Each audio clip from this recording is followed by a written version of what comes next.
Pada 20 Agustus 1968, Uni Soviet bersama dengan Polandia, Bulgaria, dan Hongaria menginvasi Cekoslovakia dengan 500.000 tentara, ribuan tank, dan ratusan pesawat untuk menghancurkan upaya pemerintahan Ceko memberlakukan reformasi liberal. Bagi konstituen revolusioner yang membentuk Partai Komunis Tiongkok dan dipimpin oleh Mao Zedong, tindakan ini dipandang sebagai bentuk kejahatan yang membuktikan ketidakpercayaan lama terhadap rekan-rekan komunis Soviet mereka. Namun, Mao Zedong tidak tertarik dengan reformis Cekoslovakia. Kebenciannya karena ia yakin Amerika Serikat dan Uni Soviet berkoalisi untuk membagi dunia bagi mereka sendiri. Melihat Uni Soviet bukan sebagai sekutu komunis, tetapi imperialis fasis tidak lebih baik dari kapitalis jahat yang bertanggung jawab atas Barat. 54 tahun kemudian, hal yang tak terpikirkan terjadi di Ukraina.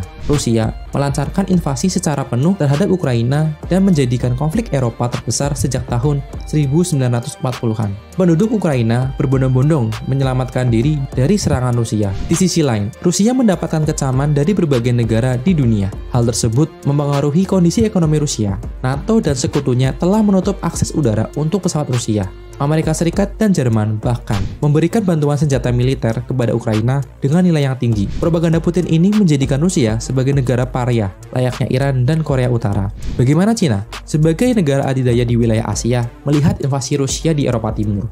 Taiwan memiliki sejarah kelam.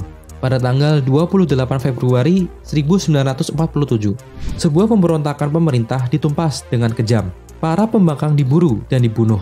Saat itu, partai yang berkuasa adalah Partai KMT. Namun hari ini, Taiwan adalah negara demokratis dan kaya akan sumber daya. Pada peringatan 74 tahun pembantaian saat itu, Taiwan mengibarkan bendera Ukraina sebagai bentuk dukungan dan keberpihakan kepada Ukraina. Taiwan dan Ukraina sama-sama berasal dari kekaisaran besar yang pernah berkuasa pada zamannya, yang saat ini ingin merebut kembali wilayah yang terpencar itu. Hubungan Taiwan dan Ukraina pada dasarnya terkait dengan hubungan China dan Rusia yang telah bergejolak selama 100 tahun terakhir. China sempat mengutuk Uni Soviet atas invasinya kepada Cekoslovakia pada tahun 1968. Namun saat ini, China tidak mengutuk invasi Rusia ke Ukraina. Hal ini dikarenakan dalam 20 tahun terakhir, China dan Rusia berada di kubu yang sama untuk melawan dominasi Amerika Serikat. China adalah negara pembangkit tenaga listrik manufaktur, tetapi kekurangan sumber daya energi mentah sehingga membutuhkan Rusia. Sedangkan Rusia memiliki sumber daya yang melimpah, namun membutuhkan modal yang besar untuk memeluas baris ekonomisnya. Rusia juga memiliki sumber daya senjata militer yang lebih modern, yang dapat membantu China meningkatkan kualitas militernya.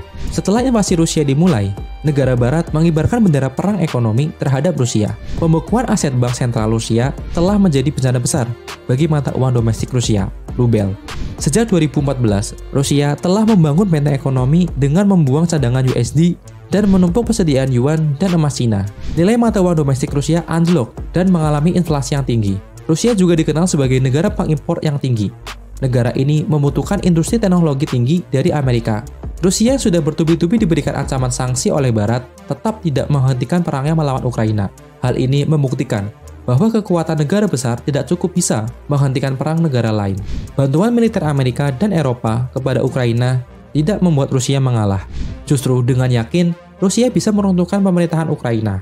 China yang melihat bagaimana negara Barat membantu Ukraina membuat China berpikir kemungkinan keberpihakan Barat dalam perangnya dengan Taiwan. Taiwan merupakan negara penting di dunia ini dalam perdagangan. 30% aktivitas distribusi barang di dunia ini melewati Selat Taiwan. Produksi semikonduktor juga merupakan salah satu komoditi negara ini. Taiwan merupakan mitra dagang terbesar ke-9 Amerika Serikat. Sementara dunia fokus pada perang Rusia-Ukraina, China tetap menjadi musuh nomor 1 Gedung Putih. Hubungan China dan Rusia mulai menunjukkan ketegangan. Sejak dimulainya perang, China tidak mendukung Rusia. Bahkan, dalam resolusi PBB terkait Rusia-Ukraina, China memilih abstain. China yang telah gagal membaca invasi Rusia-Ukraina menyebutkan bahwa invasi yang dilakukan sudah terlalu jauh. Lalu, China menawarkan diri untuk membantu gencatan senjata. Ambisi global China akan mendapatkan kecaman apabila tidak segera mengambil sikap tegas terhadap Rusia. Inisiasi obornya telah rusak akibat penyampaian pers, pandemi, dan kekhawatiran akan runtuhnya keuangan domestik, baik China maupun Rusia. Kini telah disudutkan oleh demokrasi dunia.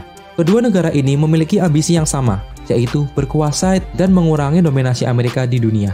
Namun, Rusia dan China tidak cukup mampu untuk menggeser sedikit Amerika. Sikap yang perlu diambil saat ini adalah fokus kepada mereka yang sedang membutuhkan bantuan. Seperti kata pepatah, ketika gajah berkelahi, rumputlah yang menderita.